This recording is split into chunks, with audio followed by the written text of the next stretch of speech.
It began as a drug trafficking investigation and led police to firing one of their police officers. Well, this morning, the I-Team takes you inside the unusual case in the contentious world of officer discipline. Andrea Lucia has more. North Texas is no stranger to the war on drugs. So last year, when DEA agents learned of a local meth trafficker named Gordo, they spent months investigating before searching his home in southeast Fort Worth. In August 2024, agents found 22 pounds of meth along with cocaine and marijuana on the property. But the search also turned up something they did not expect: a police officer's duty weapon and uniforms. Turns out Gordo, whose real name is Adrian Esparza Saucedo, has a son-in-law in law enforcement who also lived at the home. Fort Worth PD opened an internal investigation into Officer Ruben Gastelum, which required him to get a drug test. The results showed he had cocaine in his system. At the direction of his attorney, Gastelum took another test, which came back negative. He told Internal Affairs detectives he didn't know why he tested positive. In regards to this test, the one that we did with the city, that resulted in a positive, what was your reaction to that? Didn't really have much reaction. I just wanted to get the second test to prove that I don't do drugs. Okay. So you weren't surprised or anything? Yeah. So you were? Yeah. Okay, you were surprised that the first one was a positive? Yeah, because I don't do drugs. He said his father-in-law had moved out of the house more than a year before, and that the drugs were found in a locked shed in the backyard, and only Saucedo had the key. Can you explain how those items were found at the location of the residence? I don't know. I don't have access to that shed. Internal records show Gastelum later admitted he had been inside the shed a week before the raid. Fort Worth PD fired Gastelum in January. He appealed the decision in an effort to get his job back.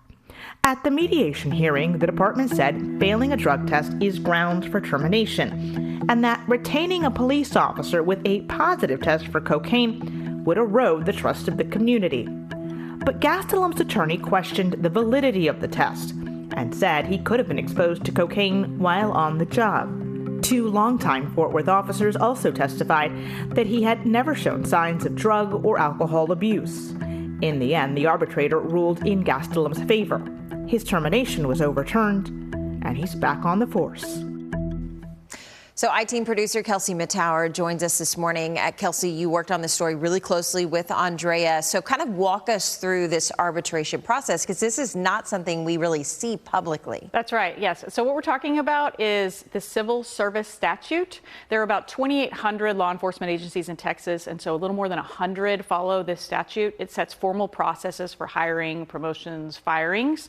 And so while in most departments, the chief would have the final say if he or she says you're fired, that's it. In civil service, officers can appeal that to a third-party arbitrator. So then that person either agrees or disagrees with the discipline, and then that is potentially handed down by the chief? Well, yes. So an arbitrator can come in and say, I agree with the chief's decision, I uphold that, or I disagree, and they can reduce it, or in this case, they can remove it altogether, right? So supporters say that is the best way to do it, because it takes out political pressures maybe on the chief. It takes away personal issues maybe between the chief and the officer. But then critics say these arbitrators a lot of times don't have law enforcement experience, and yet they're able to come in and take a look and then overturn a decision by a chief who maybe has decades of law enforcement experience. And then, as we saw in this situation, that officer is reinstated. So how common is it for an officer to be reinstated? Great question. I really wanted to find out. So what I did was I asked through open records the city of Fort Worth for 3 years worth of appeals hearings and found that out of 17 officers who were fired and appealed, 9 of them managed to win their jobs back. So about half. And of those, 2 of them got not only reduced, but then removed altogether. And this situation would be one of those cases? One of those cases, yes. And then the other one was actually pretty recent too. So the cop goes from complete firing out of a job to complete reinstatement, back pay, and as if the discipline never happened. Wow. Yeah. All right. Well, this is certainly eye-opening. And by the way, the I-Team has dug into stories like this and other stories. So if you have a tip or a question for our I-Team, you can actually contact them on the phone number and also the email that you see there on your screen.